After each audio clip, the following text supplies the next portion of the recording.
Bom dia, boa tarde, boa noite. Somos 100 mil imparáveis e para comemorar esse marco, estamos fazendo uma série, uma semana de programas especiais. Nos próximos dias, vamos publicar entrevistas de segunda a quinta, sempre às 19 horas. E hoje é a terceira delas. Marque na agenda para não perder a de amanhã. E desde já, meu muito obrigado a você que nos acompanha, pela audiência e pela confiança em nosso trabalho. Assim que a estreia acabar, eu entrarei ao vivo no meu Instagram, gabriel.grangeiro, para sortear prêmios surpresa. Vamos ter manuais do Imparável, moletons, camisas, canecas e talvez até mesmo uma assinatura ilimitada. Serão prêmios incríveis. Bom, hoje aqui, no nosso terceiro dia, estou com uma seleção especial de imparáveis que vocês pediram bastante que retornassem aqui. A juíza de direito Antônia Faleiros, a fiscal Lia Salgado e o juiz federal Renato Borelli. Boa noite a todos, tudo bem? Boa noite, Gabriel. Boa noite, Gabriel. Boa noite, colegas. Tudo bem? Boa noite, colegas. Boa noite, amigos. Tudo ótimo. Muito obrigado a todos pela participação aqui. Muito obrigado por fazer parte dessa história, desse marco aqui dos 100 mil imparáveis. Foi graças à ajuda de vocês que nós conseguimos. Bom, hoje vamos falar sobre mudar de vida quando o cenário é difícil. Para este time aqui que está conosco, algumas pessoas chegavam a dizer que era impossível. Mesmo assim, eles foram lá e se tornaram exemplos para milhares de pessoas. Eles já passaram pelo canal aqui contando suas histórias e hoje estão de volta para conversar comigo sobre essa temática. Eu quero começar aqui com a doutora Antônia. Se você permitir, doutora, eu vou te chamar de Antônia aqui para o nosso ambiente ficar um pouquinho mais normal. E eu queria saber, Antônia, qual foi talvez, eu sei que a senhora passou por muitas dificuldades, mas qual foi a que te mais marcou na sua trajetória ali de vida? Boa noite. É bom estar de volta aqui para falar de novo com esses imparáveis que somos nós todos. Eu acho que um dos momentos mais marcantes foi a minha reprovação no psicotécnico de um concurso, do primeiro concurso público, em que eu tinha a esperança de que eu iria resolver a minha vida. E resolver no sentido de ter onde morar, de ter o que comer. E, ao ser reprovada, aquilo me assustou muito e me deixou bem abalada. E depois a gente vai entrar um pouquinho mais na sua história aí, mas foi uma caminhada impressionante, inclusive momentos nos quais você não tinha exatamente onde morar, né? Mas a gente vai falar sobre isso daqui a pouquinho. E para você, Lia, qual foi talvez o momento ali mais difícil, ou um dos mais difíceis dessa trajetória? Vou pegar carona na história da Antônia, foi uma reprovação também. Foi a reprovação para fiscal do ISS de Niterói, isso falando de concurso, né? Que eu achava que eu ia passar, que eu seria aprovada, e quando veio o resultado e eu não passei, eu fiquei fora das vagas, eu fiquei tão arrasada que eu desisti, porque a minha sensação naquele momento é que eu ali tinha feito tudo o que era possível e que então seria impossível com as minhas condições. E eu cheguei a desistir nesse momento. Pausou, né? Pausou por um tempo longo, mas... Nem foi tão longo, não chegou ao mês, mas naquele momento parecia que era fim de linha mesmo. Entendi. E para você, professor Renato, qual foi o momento mais difícil nessa trajetória de concurseiro? Eu vou seguir também o que as colegas comentaram. Eu acho que a reprovação, mas em específico, acho que toda saída de resultado que a gente esperava demais, né, que sair com uma certeza, assim, é nesse que eu vou ser aprovado. E a notícia da reprovação, acho que vinha como se fosse uma bomba mesmo. Então, acho que as reprovações, Gabriel, que vieram na sequência, uma após a outra, e aquela expectativa que se criava, isso aí foi realmente muito difícil para mim. Essas reprovações acho que fizeram parte da história de todos aqui, todos carregam isso em comum. Via de regra, acho que todos os concurseiros têm, né, reprovações, é um ou outro que a gente vê que não teve a sua trajetória. E eu queria voltar aqui para a doutora Antônia e perguntar à senhora qual característica que você acha que foi a principal para você conseguir seguir em frente depois dessa reprovação e também de todos os outros percalços, grandes percalços que você passou ao longo dessa caminhada? Eu acho que a determinação, aquela coragem, aquela vontade de chegar a um determinado patamar, aquela garra que eu herdei da minha mãe, que é a minha heroína, que é a minha musa, que é a minha inspiração. Então, é a determinação, a vontade mesmo, a garra de não aceitar o não aceitar a porta fechada, achar sempre uma forma de contornar as dificuldades e rompê-las. Então, é determinação mesmo, isso, e a disciplina, claro, né? A disciplina para não deixar o corpo se abalar e desistir.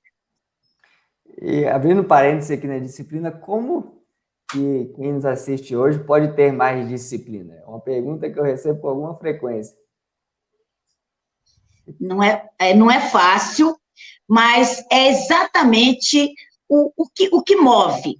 Porque se queremos algo, precisa mover um pé de cada vez, tem que movimentar. E não dá para ficar ou se entusiasmar com interesses periféricos. Então, a disciplina é realmente a profissão de fé. É saber que vai levantar, que vai ter um horário, que seja no ônibus indo para o trabalho, que seja no horário de almoço, que seja à noite, abrir mão, sim, de algumas diversões, eu nem tive muitas dessas, mas é realmente criar botar na cabeça o que você quer e se dedicar. A disciplina está intrinsecamente ligada à dedicação. Não se deixar distrair por interesses periféricos. Entendi, boa dica, muito obrigado. E Lia, foi a característica que te ajudou a seguir em frente depois dessa reprovação, essa pausa aí de um mês, mas também de todas as dificuldades ali que você enfrentou, você que passou no concurso que almejava depois dos 40, já com 4 filhos, já com a situação de renda difícil, né? Se eu não me engano, houve um momento até que a luz foi cortada ali temporariamente. Foi mesmo. Como é que você seguiu em frente nesse cenário ali tão complicado? Além da determinação, a necessidade absoluta. Como você disse, eu tinha 4 filhos e a situação financeira era muito grave. E eu não tinha opção. O que eu ia fazer? Sentar e chorar? Né? Eu era responsável pelos 4, além de mim.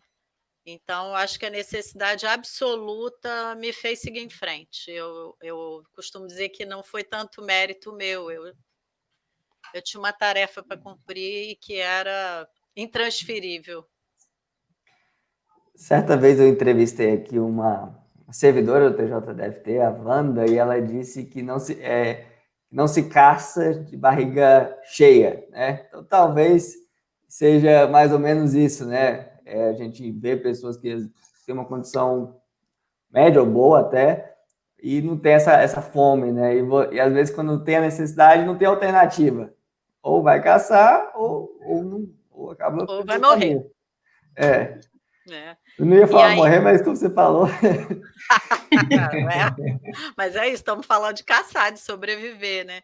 E aí a questão da disciplina também foi uma coisa que para mim fez muita diferença quando eu descobri que eu podia planejar os estudos, que aconteceu de forma aleatória. Eu não tive assim uma visão de como fazer, mas como eu estudava em biblioteca, eu tinha que organizar o que material eu ia levar para a biblioteca.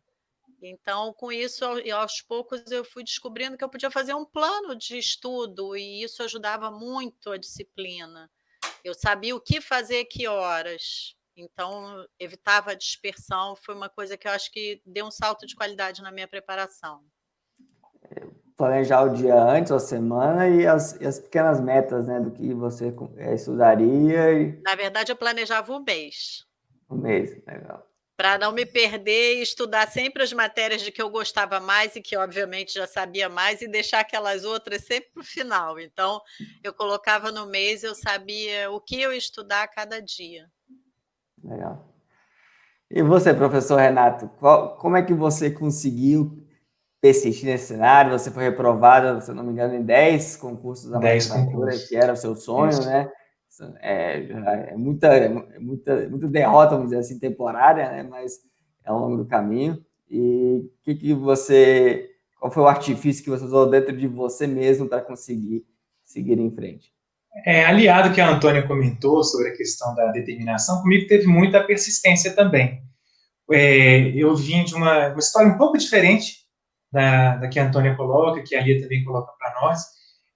Eu trabalhava, né, tive a oportunidade de antes já ser servidor público, e também de contar com a minha família.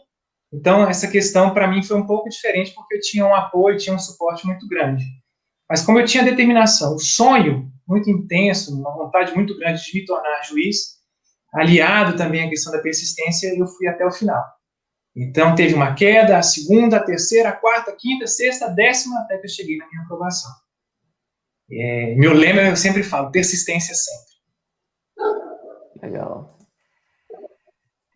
Antônia, você emocionou muita gente com a sua história de superação, já mencionei um pouquinho dela aqui, que envolveu o trabalho na lavoura, um sonho distante, e até mesmo um período morando na rua. A sua história ajuda você, a senhora, no seu exercício do cargo como juíza de direito, de maneira mais humana, um entendimento maior? Poderia comentar como esse passado que você carrega influencia a sua atividade de hoje? Por gentileza. Eu gosto de...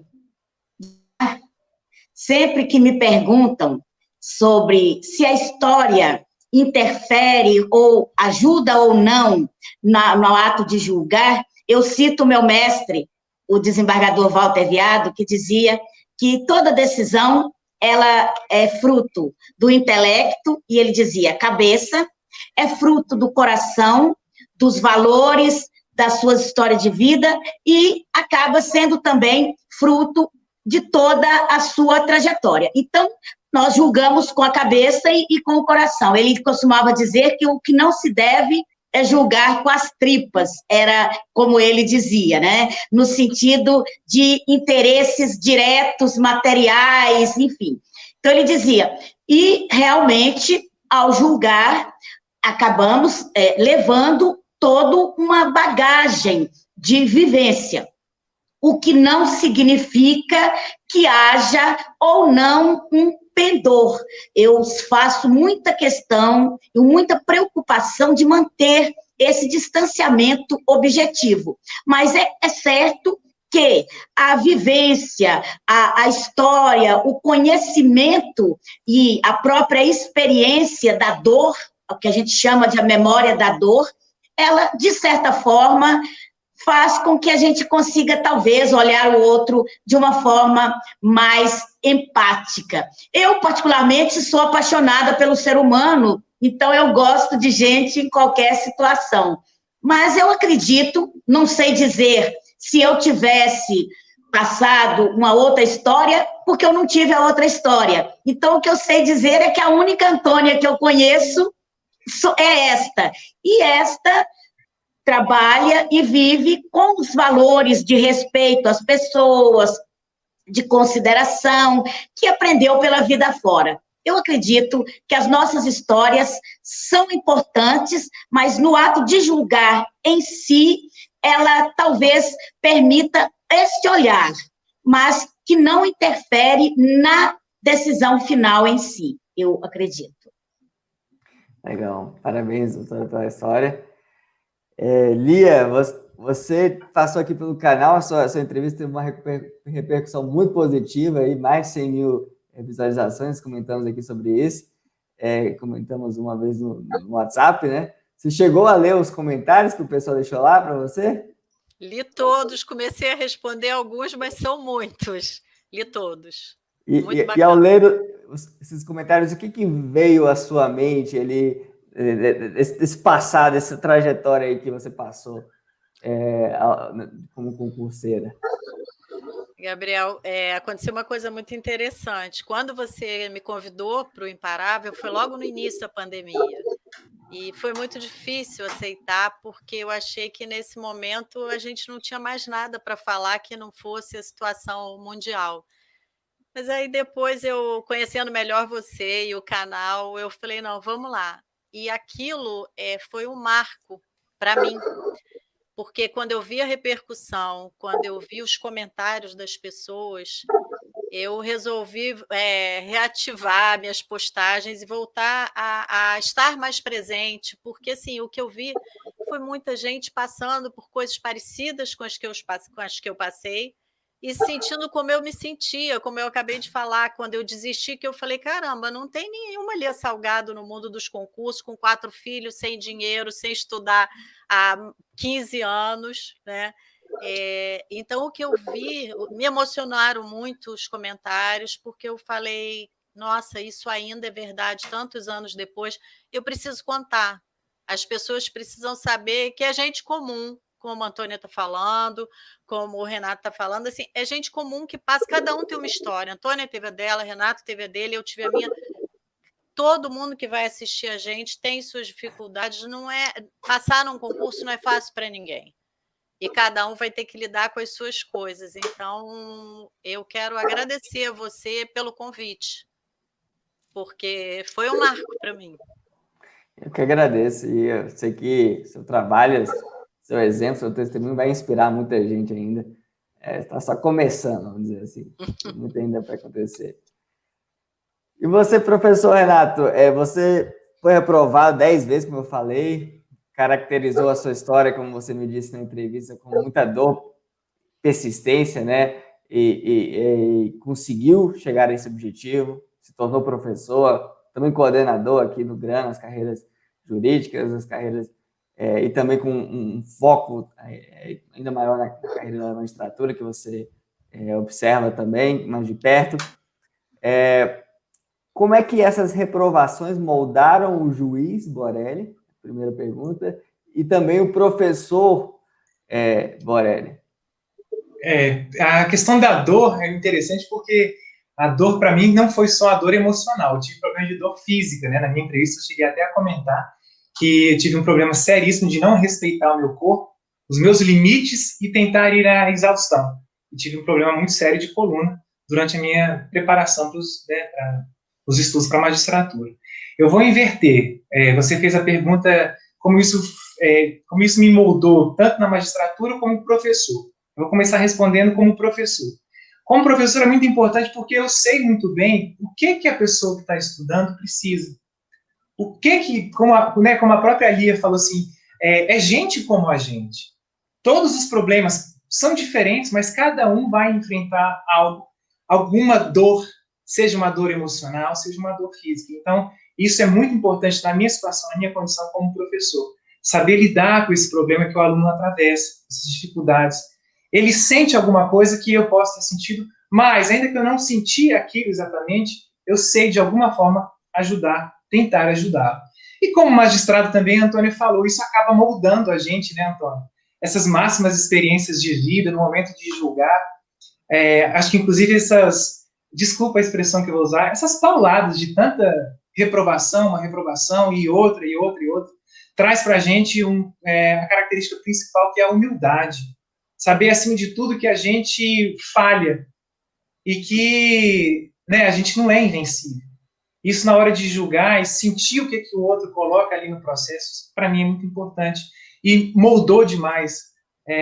Eu aprendi durante essa trajetória e eu acho que nada na vida da gente vem ao acaso. Se essas reprovações fizeram parte do meu caminho, da minha trajetória, foi para que hoje eu seja uma pessoa, no exercício da magistratura, também nas condições de professor, de pai, de esposo, que saiba ceder, saiba no outro ali aprender alguma coisa para poder ver, olha, aqui eu tenho que agir de determinada maneira. Então, para mim foi muito importante.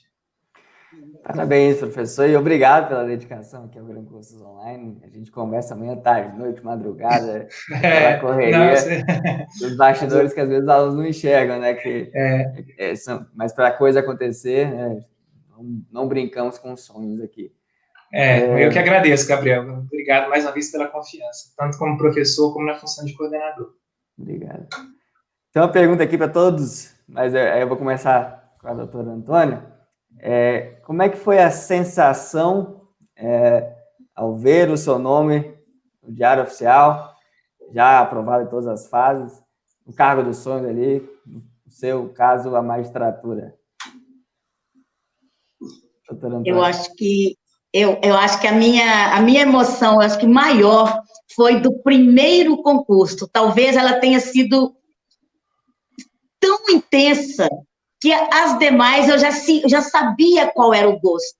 Então, aquela sensação no meu primeiro concurso, do nome lá na portaria da rede da televisão lá em Minas Gerais, em Belo Horizonte, e eu passava todas as horas, eu ia 3, 4 vezes no dia ver se meu nome continuava lá. Eu imaginava, vai fugir esse nome daí, né? Aí eu passava, conferia, estava meu nome lá. Aí eu dava uma voltinha, ia lá novamente. Então, foi muito intensa.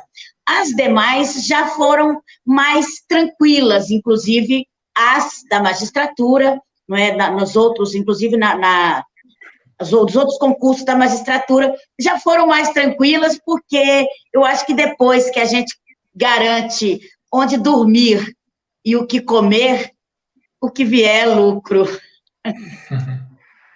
É interessante isso, né? Então, a primeira aprovação gerou um impacto maior, até porque você conseguiu sair de uma situação muito precária, né? Naquela época, e foi uma transformação muito grande. E o resto foi uma evolução, né? Parabéns, obrigado. Lia, como é que foi para você ao ver seu nome no Diário Oficial, já aprovada na última fase ali do concurso? Então, Gabriel, vocês vão dizer que eu sou maluca, mas eu não lembro até hoje de ver meu nome no Diário Oficial. E aí eu fui, você me fez uma pergunta assim na entrevista do Imparável e eu fui checar com os meus filhos. Eu falei, vocês lembram o momento que eu contei para vocês? E o que a gente descobriu é que não teve um momento, porque o meu concurso, eu não sei se você lembra, foram 3 etapas diferentes, assim, com 2 meses de intervalo entre cada uma. Então, a cada resultado, eu chegava mais perto, mas eu ainda estava fora. Na terceira prova, eram 50 vagas iniciais e eu estava em 55º. Então, eu estava perto, mas não dentro.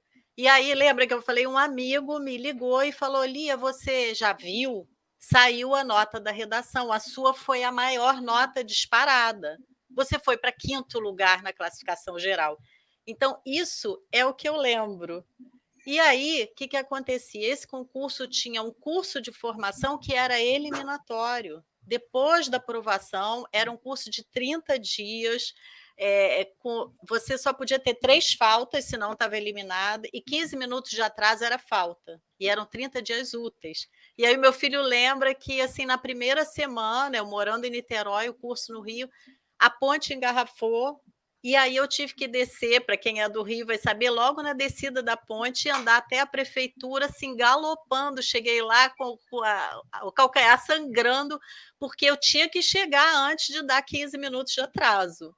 Então, assim, foi muito estresse até acabar o curso de formação. Quando eu fiz a prova do curso de formação, eu lembro que eu olhei para a caneta, olhei para o cartão resposta, eu falei, gente, se essa caneta estourar a carga agora, acabou.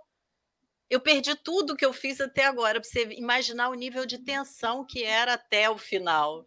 Então, assim, não teve o nome no Diário Oficial, foi indo, eu acho que eu relaxei no dia que a gente foi para a posse solene, que foi no palácio lá da cidade, aí sim, ali era festa, bom, tá tudo certo, Como disse a Antônia, eu ficava assim, gente, eu quero que essa redação desapareça, porque será que corrigiram isso certo?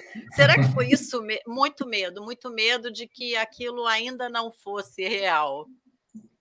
Essa parte você não me contou na entrevista, essa dessa Não corrida na contei, ponte. porque eu fui descobrir depois com os meninos, que eu falei, gente, como assim eu não lembro? E eu até hoje não lembro de ver o meu nome. Interessante, diferente, né? É. E você, professor Renato, como é que foi a sensação para você? Só um episódio aqui interessante, Gabriel. Teve uma aprovação do meu pai, que quem fez a divulgação foi o seu pai, aqui em Brasília. Seu pai que estava fazendo a divulgação, afixando lá o resultado dos aprovados, e na hora que meu pai chegou e descobriu que tinha sido aprovado. No meu caso, para a magistratura, não foi a publicação no Diário Oficial. Como o concurso teve poucas pessoas que foram aprovadas para a prova oral, o tribunal, depois da última arguição, fechou as portas, lançou as notas ali e chamou os candidatos para poder ver se tinha sido aprovado ou não. Eu não fiz uma boa prova oral.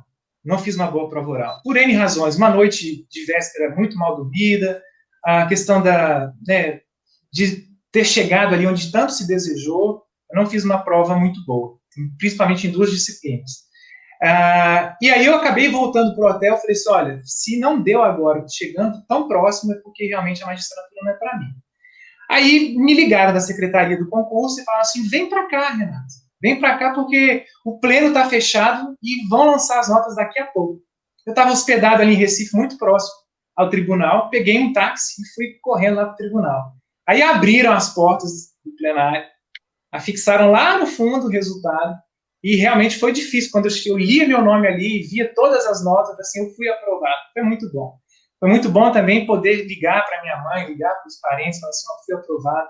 A sensação foi de alívio e de ter aquele peso que ficava em cima, não sei se tanto a Antônia quanto a Lia também concordam, aquele peso que você tanto carregou, você fala assim, sumiu. O peso das costas, o piano desapareceu. Foi muito bom. Foi uma sensação que acho que não tem descrição. Saber que valeu a pena, né, Renato? Exato. Todo o esforço que a gente fez, tipo assim, a gente bancou e... Todo esforço foi recompensado ao final, muito bom. Essa sensação de que valeu a pena realmente é impagável, né? Nem tudo na vida. Parabéns, professor Renato. Não conhecia essa parte também, você não me contou na nossa entrevista. Então é bom que eu vou sempre descobrindo alguma coisa nova. Isso que é o bacana desses bate-papos. E eu tenho uma última pergunta aqui para cada um. Aí eu quero pedir a vocês que imaginem, hipoteticamente, que vocês são concurseiros neste momento de pandemia, mas que vocês carregam a sabedoria dessa trajetória aí que vocês trilharam. Então, o cenário é um pouco de incerteza, né? Não um pouco, bastante, as provas sendo adiadas, provavelmente aí para o ano que vem, a maioria delas. Pessoal apreensivo, uma série de notícias não tão boas. Qual conselho você daria para você mesmo, com o conhecimento que você tem no futuro, mas como concurseiro no presente, agora em um tempo como este? E começando aqui com a doutora Antônia, por gentileza. Eu diria para mim, continue, não desista, não aceite não como resposta, aproveite todas as oportunidades de estudar, e já que é pandemia, que tem que ficar em casa, fique em casa estudando, para quando terminar a pandemia, você já sai concursada, aprovada, feliz e só para comemorar. Então, o conselho, na verdade, o que eu faria é exatamente o que eu, na verdade, aproveito e faço, que é não perder nenhum tempo.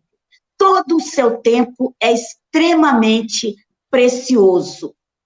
Utilize-o da melhor forma. Faça o seu plano de estudos. Quem pode ter um horário específico para estudar, estude. Aproveite todas as ferramentas que hoje existem disponíveis e que não existiam. Antes era a apostila e o livro, e olha lá. E hoje não, você tem outras ferramentas, aproveite seu tempo, faça valer cada minuto, é o que eu diria e é o que eu digo para mim sempre. Faça valer cada minuto do seu dia. Se o objetivo é passar no concurso, estude. Lembrando aquele nosso ditado, né, de sempre, que você não estuda para ser alguém.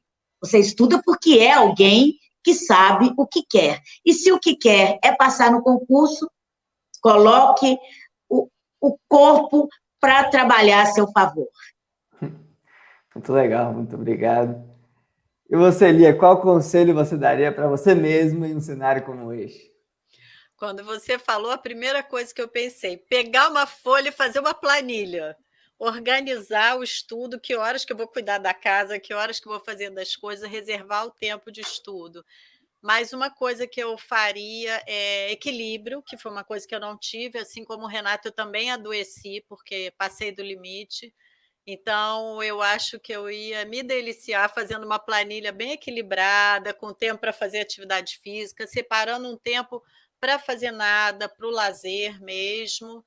E eu diria para mim assim, não se preocupa que os concursos estão adiados. Que bom que você pode estudar nesse momento. Daqui a pouco eles vão começar a sair, então aproveita para se preparar. É um tempo, assim, é um presente, né? Apesar de toda a situação catastrófica que a gente está vivendo, para quem está estudando, com os concursos adiados, aproveita e se prepara, para quando abrir as portas você está pronta. Não adianta vir o concurso amanhã e a pessoa reprovar, né? Só vai ter que esperar mais tempo ainda, mais tempo do que a própria pandemia, né? E concurso é assim, né, Gabriel? Nunca, na época que eu fiz os concursos, era um ano para sair um concurso da área que eu queria que eu pudesse participar, que fosse perto do Rio e tal. Então, esse tempo de pandemia não é nada diferente do que eu vivi na minha época de concurso em relação a represar os concursos, entende? Mas, independentemente da situação, eu acho que, como a Antônia disse, aproveita o momento, sempre tem por onde passar, organiza e aproveita esse momento e se prepara, porque os concursos vão voltar. E quando voltarem, vai ser tudo de uma vez ali, porque os órgãos estão desesperados. Verdade. Verdade. E você, professor Renato, qual conselho você daria para você mesmo neste momento? Eu acho que num cenário com tanta notícia negativa, com tanta coisa que se apresenta de forma desfavorável, primeiro, não se sabotar com isso. Não deixar que isso te abata de forma alguma. Porque se você deixa que uma notícia ruim venha e tome conta do cenário, vai ser, né, um grande passo para a sua catástrofe dentro do mundo dos concursos. Então, é o primeiro passo. Não deixe que isso venha te atingir. E um segundo momento, vamos dizer assim, utilizar o tempo a seu favor. Se está suspenso agora, como você colocou, como a Antônia falou, como a Maria também muito bem ponderou, quando abrir, é certeza que vai abrir e muita coisa. Quantos concursos, Gabriel, a gente não tem aí suspenso uma segunda fase de magistratura? Né? De Ministério Público Militar, Ministério Público do Trabalho, tudo parado já, na sequência, com o concurso tramitando, outros aguardando a sequência aí de autorização do concurso, foi autorizado antes da pandemia, parou, mas acabou que divulgou-se uma banca examinadora, já se contratou uma instituição para poder realizar a prova. Então, saber utilizar o tempo a seu favor. Bom, está suspenso, deixa eu aproveitar para estudar. E não entrar na questão aí do lado negativo e falar, meu Deus, agora que eu não tenho tempo, que não vai ter concurso, vira naquela bola de neve, aí acabou. Eu acho que o equilíbrio emocional é o principal na hora do estudo. Lógico, você tem que saber todas as matérias, tudo de tudo. A colega que é juíza de direito, a Lia, né, também aí, que foi da área fiscal, matéria demais, gente. O que a gente não estudou? Quanta coisa, né? Quanta coisa. Então, saber aproveitar o tempo, falar assim, não, tempo, você está do meu lado, eu vou aproveitar para poder... fechar o edital eu acho muito difícil, mas tentar estudar o máximo, né, cobrir a maior quantidade de matéria, eu acho que dá. Você mencionou um ponto importante que acho que muita gente quer lutar contra as circunstâncias. Os fatos são o que são, né? Não tem muito o que fazer em relação a isso. E existem situações totalmente fora do nosso controle. Nem mesmo amanhã nos pertence. Mas aí o que a gente tem que fazer é o que está ao nosso alcance. Para muitos aqui é estudar, cuidar da família, trabalhar se tiver um emprego, dar o seu melhor ali no seu dia a dia, conforme a sua realidade. Não adianta ficar lamuriando, né, que estamos vivendo esse momento e conjecturando cenários hipotéticos do que poderia ser a vida se isso não tivesse acontecido. Que muita gente tem essa questão do se, né? Se isso acontecesse, se isso tivesse ocorrido, é importante eliminar esse se da sua vida, ou você vai ficar no campo hipotético para sempre. Né? Exato. Eu tenho um amigo que diz isso, se não faz história. Então, como a Antônia falou, não tem como a gente saber se fosse de outro jeito. É desse jeito. E o que eu vou fazer com isso? É isso que temos. É isso aí. Bom, muito obrigado, doutora Antônia, Lia, professor Renato. Obrigado. Prazer recebê-los aqui mais uma vez no canal. Vocês que fazem parte dessa história de 100 mil imparáveis e que espero que cresça ainda mais. Estamos só começando o trabalho, o canal nem tem tanto tempo assim. E espero podermos conversar mais, conhecer um pouquinho mais da história de vocês ali. Todo bate-papo eu aprendo alguma coisa. Então, muito obrigado por compartilhar comigo essa sabedoria que vocês detêm. E a você que nos acompanha. Ai, já foi. Não, eu quero agradecer também e parabenizar pelo trabalho. Eu acho que o canal assim ajuda muita gente, porque sempre tem alguém que se identifica com a história de um, de outro. Eu acho que o trabalho que você faz é fantástico, Gabriel. Está de parabéns mesmo. E agradeço o convite, agradeço os colegas também aqui desse bate-papo. Foi um prazer. Obrigado também, Gabriel. Obrigado. E a questão assim, do imparável é tão importante, você viu agora, só para poder finalizar, você viu 2 alunos do GRAM, né, um aprovado para magistratura, outra, a esposa aprovada para servidor, né, do Tribunal de Justiça, e falaram para mim, inclusive eu consegui conversar com você, que o maior motivacional foi a existência do seu canal. Então, ainda que você veja, puxa, um canal, qual que é a importância disso? Extrema. Levar motivação diária e constante para aquela pessoa que está estudando. Parabéns. Isso é verdade. Só para completar isso aqui, que realmente as pessoas fazem contato comigo, pessoas dos diferentes lugares do Brasil, fazendo e falando do quanto se sentem representadas, do quanto se sentem vistas, não é, nas histórias e na sua forma de abordagem, Gabriel, que as pessoas demonstram, veem esse carinho e às vezes a pessoa está tão desmotivado, está tão sobrecarregado de ideias negativas, que o que ele precisa é que alguém olhe nos olhos com carinho e diga, caminha porque você consegue. Esse é o nosso mote aqui, né? Caminhar, seguir em frente, apesar das dificuldades, não é ser um super-herói, é ser uma pessoa determinada, ousada na medida certa, mas também que se cansa, que se frustra e apesar de tudo, chega lá. E vocês são exemplos aí de imparáveis. Muito obrigado pela participação hoje e muito obrigado a você que nos acompanha nesta semana especial. Lembrando que amanhã vamos ter um vídeo, uma aula aqui, na verdade, né? Sobre como você pode acelerar a sua aprovação, com o Alexandre Meirelles, Fernando Mesquita e o Wellington Antunes, aí, autoridades, um fiscal, um consultor da Câmara dos Deputados e um analista legislativo da Câmara dos Deputados. Vão trazer aqui dicas para você estudar mais e melhor. Então não perca, amanhã, quinta-feira, às 19 horas. Muito obrigado, fique com Deus e até a próxima. Um abraço. Um abraço a todos.